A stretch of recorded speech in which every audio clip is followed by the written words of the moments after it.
Bonjour et bienvenue dans votre émission de prière. Dans Éphésiens au chapitre 6 et au verset 25, il est écrit « Marie, aimez chacun votre femme comme le Christ a aimé l'Église et s'est livré lui-même pour elle, afin de la sanctifier après l'avoir purifiée par l'eau et la parole, pour faire paraître devant lui cette Église ou cette épouse glorieuse, sans tache, ni ride, ni rien de semblable, mais sainte et sans défaut. » Et aujourd'hui, nous voulons vous encourager à prier pour vos épouses. Hier, avec nos invités, les pasteurs Pat et Gladys Adboulam, nous avons encouragé à prier pour les époux. Et je veux vous encourager aujourd'hui, mesdames, vous qui êtes mariées, à partager cette émission à votre mari. Utilisez tous les moments qu'il faut pour mettre cette émission devant lui, sous ses yeux. Et il va prier pour vous. Ce sera, je crois, une bénédiction pour vous parce qu'il y a beaucoup de maris qui ne prient pas pour leurs épouses. Ça s'apprend. Et aujourd'hui, on veut vous encourager à pouvoir prier en tant que mari pour votre épouse. Avec notre invité, voilà, on s'est posé la question comment prier pour son épouse. Alors, Pasteur Pat, tu vas pouvoir nous encourager un peu à pouvoir prier pour nos épouses respectives. Tout à fait. C'est vraiment un sujet qui me tient à cœur. Parce que quand le verset que tu as lu tout à l'heure sur Éphésiens chapitre 5 au verset 27, qui parle justement pour faire paraître devant lui cette Église glorieuse, sans tache ni rien de semblable, mais sainte et irréprochable, ça montre à combien l'épouse a une valeur. Et je crois que si nous voulons justement dans cette série parler de vivre un couple épanoui, nous devons prendre nous en tant que rôle, en tant qu'homme, pas seulement en tant que chef dominant, mais aussi comme homme de prière, qui va faire en sorte que notre épouse, parce que comme je dis souvent dans la société, l'épouse a changé, a évolué. C'est-à-dire qu'elle a été transformée, c'est-à-dire qu'à l'époque elle était épouse, mère. Mais aujourd'hui, elle est aussi active dans la société. Elle travaille, elle est blogueuse. Par exemple, mon épouse, Mardi Gladys, elle fait des émissions, tout. Elle a besoin que moi, en tant qu'époux, je la soutienne dans tout ce qu'elle entreprend. Et aussi en tant que mère. Parce que souvent, nous vivons aussi une société où aujourd'hui, les enfants ne sont plus comme les enfants que mes parents étaient auparavant. Et ça, pour moi, c'est vraiment important de prendre ce rôle-là. Et pourquoi est-ce que je dis ça? Parce que souvent, nous, les maris, nous aimons inverser. Nous aimons beaucoup ce verset-là qui se trouve dans Colossiens, chapitre 3, au verset 8. Il dit, pas vers Colossiens, chapitre 3, verset 18, puis il dit, « Femme, que chacune soit soumise à son mari comme il convient dans le Seigneur. » On aime parler de ça. Mais qu'est-ce que cela signifie? Signifie quoi être soumise? Est-ce que c'est faire tout ce que nous demandons de faire? Souvent, nous avons aussi aujourd'hui une société où la femme veut prendre sa place parce qu'elle dit qu'elle est mise en dessous, qu'elle veut être à l'égalité. Et moi, je crois qu'elle est égale. C'est pour ça que Dieu a pris la côte de l'homme pour faire en sorte de quoi? De faire la femme. Et cette côte représente qu'ils marcheront côte à côte. Mais pourquoi est-ce que je veux dire ça? C'est parce que c'est important, nous, en tant qu'hommes, si nous voulons que notre femme soit soumise, si nous voulons que notre femme soit aimante, nous devons prendre du temps pour prier pour elle. Nous devons prendre le temps de nos occupations, de nos préoccupations, de dire oui, je veux une femme soumise. Ce n'est pas en lui répétant tout le temps ce verset. En lui disant, voilà, regarde ce que dit la Bible. Et souvent, l'erreur que nous avons, nous, en tant qu'hommes, nous aimons montrer notre position de force. Mais je crois que la force d'un homme, c'est la prière. Parce que là, nous mettons qui devant la responsabilité? Pas l'épouse, mais Dieu. Parce que la Bible dit que celui qui trouve une femme trouve le bonheur. C'est la responsabilité de Dieu. C'est Dieu qui fait une promesse. Et cette promesse, elle ne va s'accomplir que si tu mets Dieu en priorité. Et comment mettre Dieu en priorité? C'est en priant pour elle. En prenant le temps, en tant que mère, en tant qu'épouse, en tant que femme active dans la société, de dire oui, aujourd'hui, ma femme a des défauts, ma femme peut-être a des choses, mais la Bible dit, Marie, aime ta femme comme Christ a aimé l'Église. Christ nous aime pas pour ce qu'on est, ou pour ce qu'on fait, ou pour ce qu'on ne fait pas. Non, c'est pour ce qu'on est, ce qu'il nous a mis en nous. Et je crois que notre responsabilité en tant qu'homme, ce n'est pas de lui montrer ce que la Bible dit d'elle, c'est de dire ce que Dieu dit d'elle. Souvent, nous parlons, et j'aime beaucoup tes émissions, quand on parle de confesser, souvent on parle de confesser d'un mauvais langage. La Bible dit qu'en vérité, le mot confesser, c'est dire ce que la parole de Dieu dit. Qu'est-ce que dit la parole sur la femme? Qu'elle est vertueuse, qu'elle est précieuse, qu'elle est comme un diamant. Un ami, John et Laura, des amis me disaient souvent, si tu traites ta femme comme une reine, elle te traitera comme un roi. Et souvent, la réalité, c'est que si nous voulons qu'elle nous traite comme un roi, nous devons la traiter comme une reine. Nous devons prendre en compte tout son être entier. Et c'est pour ça que je crois en ça. Je crois que quand je prie pour elle, il y a quelque chose qui est en train de se faire surnaturellement. Nous parlons depuis le début de la semaine sur le mariage. Souvent, nous basons notre vie de mariage, vie de couple sur les années, sur le naturel et pas sur ce que dit la Bible. Qu'est-ce que dit la Bible ? Souvent, on m'a inculqué, on m'a instruit en me disant que la pression, tu ne la mets pas sur quelqu'un, tu la mets sur ce que Dieu t'a donné. Quelle est cette promesse qu'il nous a donnée ? Il a dit, vous trouverez le bonheur, que celui qui trouve une femme trouve le bonheur. C'est-à-dire que ce n'est pas dans l'argent, dans l'activité, dans le fait de ce que les hommes vont t'apporter, mais plus de ce que tu vas faire de ce que tu as. C'est un peu cette image que je donne souvent aux personnes. On peut te donner une rose, mais qu'en fais-tu de cette rose-là ? Parce qu'elle peut se faner par le temps, mais ta prière fera qu'elle ne se fanera pas. Ta prière fera qu'elle sera plus éclairée. La prière que tu vas faire, elle va aussi changer ton regard que tu as d'elle. Parce que c'est vrai que ce que des fois les hommes vivent, et j'ai vécu ça aussi pendant des années. Pendant le début de mon mariage, pendant ces 3 années, c'est ce que je disais dans la première émission, pendant 3 années, je lisais la parole. Elle dit que ceux qui trouvent une femme trouvent le bonheur. Mais je trouvais que le malheur. J'étais insatisfait. Pourquoi ? Parce que je ne regardais que sur les circonstances. Je regardais que elle, vis-à-vis de quoi ? De ce que moi je préjugeais ou du niveau que je pensais d'une femme. Mais quand je me suis mis à faire ce que Dieu m'a demandé, de prier pour elle, de lui donner la parole, parce que c'est ce que disait tout à l'heure, c'est ce que tu disais sur Éphésiens. Et quand tu donnes la parole, qu'est-ce que la Bible dit ? Elle éclaire, elle sanctifie, elle fait d'elle une lumière. Et c'est ça que j'aime. C'est pour ça que quand je lis la parole, quand je vois ce que Dieu nous dit de faire, je me dis que mon regard ne sera plus dans le naturel, mais mon regard sera spirituel. Parce qu'il dit, Marie, aime ta femme comme Christ a aimé l'Église. Comment aimer son épouse si ce n'est pas en priant pour elle ? La Bible dit que l'amour n'est pas en parole, mais en action, en démonstration. Et le fait que quand nous prions pour notre épouse, quand nous la soutenons, même si des fois elle fait un repas qui n'est pas bon, mais quand tu pries pour elle ou qui n'est pas assez salé, qui n'a pas assez de choses, quand tu pries pour elle, le goût que tu vas avoir va changer. Pourquoi ? Parce que plus tu t'approches de Dieu, plus l'amour de Dieu va couler encore plus en toi. Et qui fait que ce que Dieu t'a donné, tu ne le verras plus comme une malédiction, mais comme une bénédiction. Tu ne verras plus comme un malheur, mais comme un bonheur. Et c'est comme ça que le mariage doit être construit, dans la prière. Hier, mon épouse parlait justement que quand elle priait pour moi, mon regard, ou son regard changeait vers moi. Et bien c'est la même chose quand nous, en tant que mari, nous prions pour notre épouse. Nous ne la voyons pas comme une fervente dans l'église, où elle prie tout le temps, où elle est prête pour tout, pour le pasteur. Non, on la voit comme une servante pour nous, premièrement. Pour s'occuper de nous d'abord. Pour qu'on soit dans le bien-être, pour voir que tout ce qu'elle fait en réalité, c'est pour nous d'abord, pour nous mettre dans un confort. Et c'est ça qui fait que la prière va changer l'atmosphère. Il ne va pas changer seulement elle, mais il va changer aussi notre regard. Parce qu'elle dit, tout ce que vous demanderez en mon nom, je le ferai. C'est-à-dire qu'en réalité, ce que Dieu va faire, c'est qu'il va te montrer la beauté qui sort d'elle. Cette beauté que Dieu m'a donnée depuis 23 ans et qui va encore plus s'embellir avec le temps. Pourquoi ? Parce que quand je mets la parole de Dieu en pratique, quand je fais ce que Dieu me demande, Marie, aime ta femme comme Christ a aimé l'Église. C'est là que va sortir le bijou, le diamant. Et souvent, nous négligeons ça. Parce que nous négligeons que c'est la prière en vérité qui nous construit. Un mariage n'est pas construit par des fleurs. Un mariage n'est pas construit seulement par des restaurants. Un mariage n'est pas seulement construit par des voyages. Un mariage, il est bâti par la parole de Dieu. Et quand nous lisons, on voit que souvent, Christ prend l'épouse comme exemple, comme son Église. Voilà ce qu'il désire. Et le rôle, c'est ce qu'elle disait hier. Quel rôle qu'on a, qui est plus important. Soumission, ce n'est rien. Nous, le rôle que nous avons en tant qu'hommes, c'est Marie, aime ta femme comme Christ a aimé l'Église. Et dans toute cette splendeur, dans toute cette lumière, nous nous rendons compte que si nous ne nous appuyons pas sur la prière, notre mariage n'ira pas plus loin. Et c'est pour ça que j'avais à cœur que, pour moi, l'une des clés, justement, de vivre un couple épanoui, c'est justement de prier pour notre épouse. Qu'on voit plutôt ce qu'elle est réellement et pas ce que les circonstances nous disent.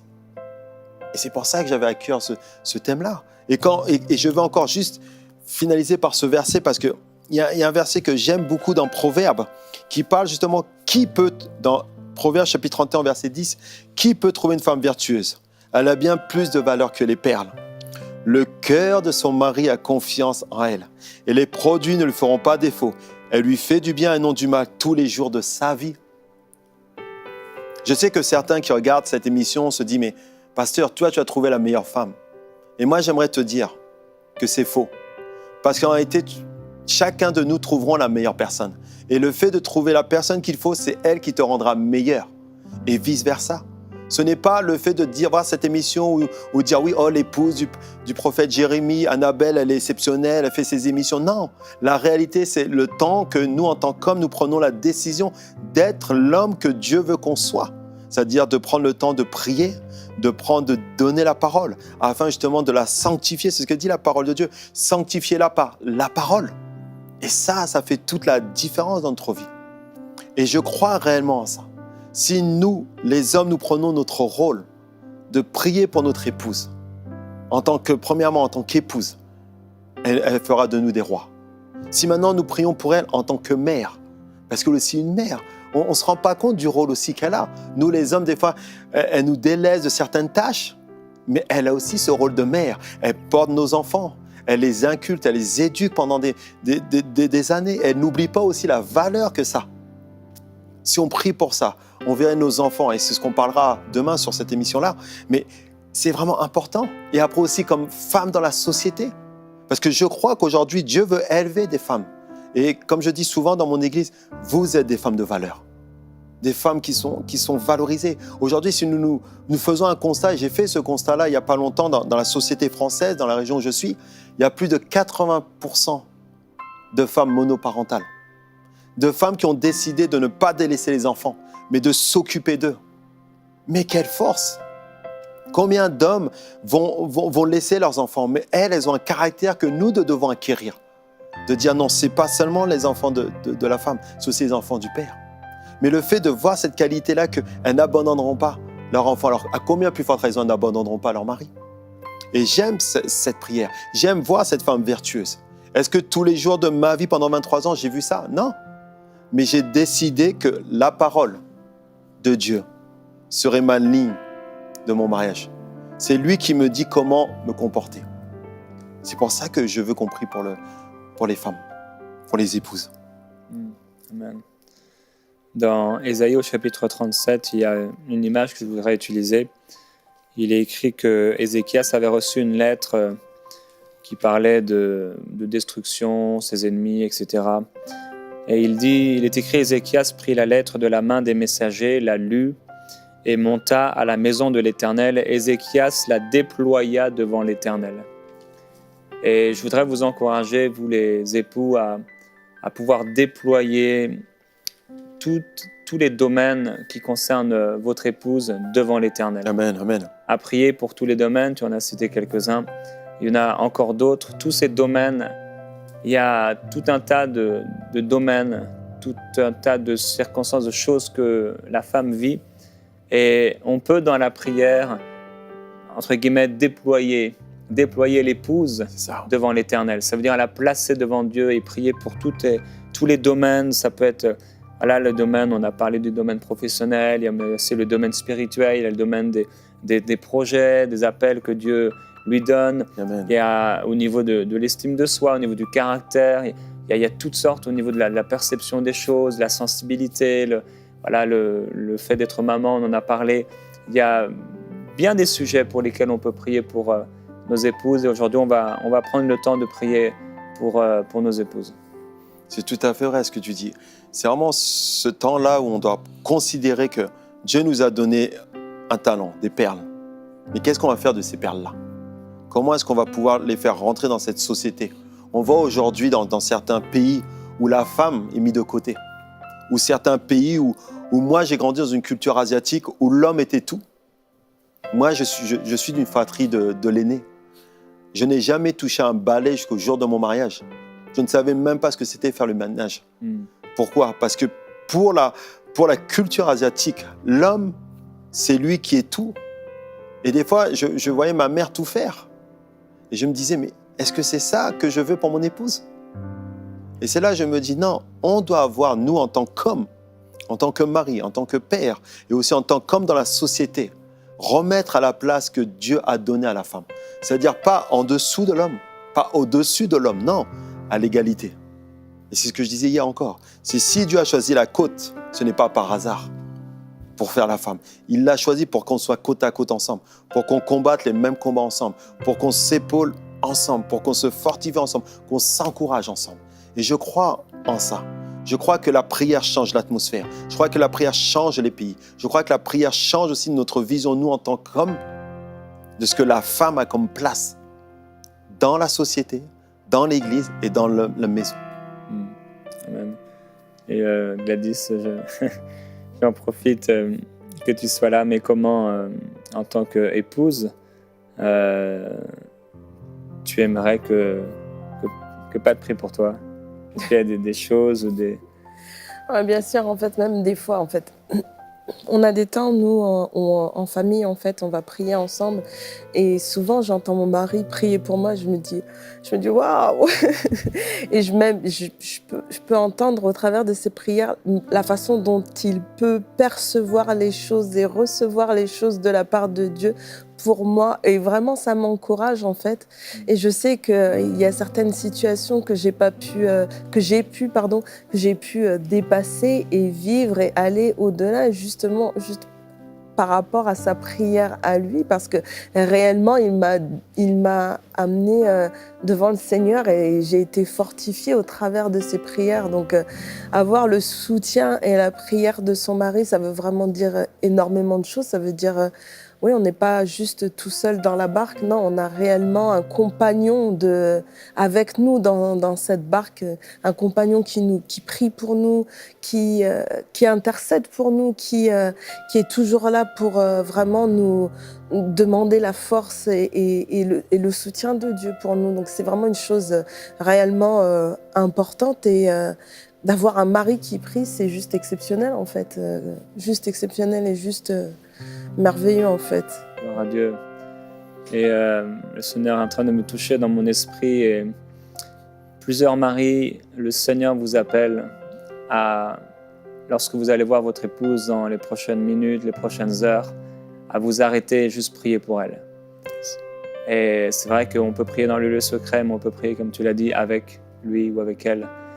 Et je veux vous encourager, Marie, à prier pour votre épouse. Vraiment. On peut avoir des demandes, on peut faire des demandes à l'épouse, fais-moi à manger, fais-moi ceci, etc. Mais quand vous allez la voir, et peut-être vous regardez ça ensemble, prenez la main de votre épouse et vous dites « Je veux prier pour toi ». Simplement, sans explication. Et vous priez pour elle de tout votre cœur. Vous priez avec amour, avec passion pour elle. Et la présence du Saint-Esprit va descendre sur vous. La présence de Dieu va vous toucher d'une manière particulière. Il est fort possible que vous n'ayez jamais pris le temps, comme ça, en pleine journée, en plein après-midi même, juste de prier pour elle. Vous prenez ses mains et vous priez avec force, avec amour pour elle, déclarant, décrétant la parole de Dieu dans sa vie, détruisant les mensonges sataniques. Alléluia. Qui sont tombés, les forteresses qui peut-être se sont placées dans ses pensées, des mensonges que le diable lui a donné, lui a dit, et qu'elle croit peut-être et qui l'empêche d'avancer. Peut-être c'est des choses qui la retiennent et qui retiennent les projets que Dieu a mis dans son cœur, et ils sont là, Dieu les a donnés, mais elle a du mal à imaginer que ce soit vrai. Elle a eu du mal parce qu'elle regarde peut-être à travers une mauvaise perception. Et quand vous allez prier pour elle, vous êtes comme Dieu dans cette situation tout à coup. Vous êtes comme la place de Dieu. Vous pouvez aimer votre épouse comme Christ a aimé l'Église. C'est-à-dire que vous pouvez prendre la place de Christ dans la vie de votre épouse par la prière. Alléluia. Prenez ses mains. Et là, dans la prière, vous commencez à décréter ce que Dieu vous inspire. Vous décrétez ce que vous avez toujours cru d'elle. Non pas comme il a été dit, selon les circonstances forcément, mais ce que vous avez cru et ce que vous croyez d'elle. Si le Seigneur vous a dit que ça deviendrait une femme d'affaires influente, eh bien vous le déclarez. Alléluia. C'est bien de le croire, mais la Bible dit que ce n'est pas seulement la foi du cœur, mais c'est aussi la confession de la bouche qui nous amène au salut et à la justice. Alors vous le déclarez dans la prière, vous dites, tu es une femme d'affaires influente, et tu le déclares dans la prière. Tu seras une femme d'affaires influente. Alléluia. Et le Seigneur te permettra d'influencer ces générations. Le Seigneur t'appellera et t'amènera là où il l'a désiré. Dieu fait de toi une femme influente, influente, influente. Tu influenceras. Tu es la tête. Tu ne seras jamais la queue. Tu seras toujours en haut et tu ne seras jamais derrière. Et là, vous commencez à proclamer ce que le Saint-Esprit vous inspire. Peut-être votre femme est appelée à prêcher la parole de Dieu et vous déclarez tu es une prédicatrice, une enseignante de la parole de Dieu. Tu reçois des instructions et des révélations et tu deviens un modèle pour beaucoup. Et là, tu commences à parler la parole de Dieu et le Saint-Esprit va commencer.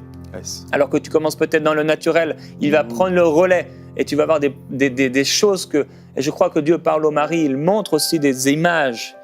Il montre des images. Je me souviens lorsqu'on était en région parisienne et que le MCI n'existait pas encore, que Annabelle ne prêchait pas et le Saint-Esprit m'a montré 2 images d'elle.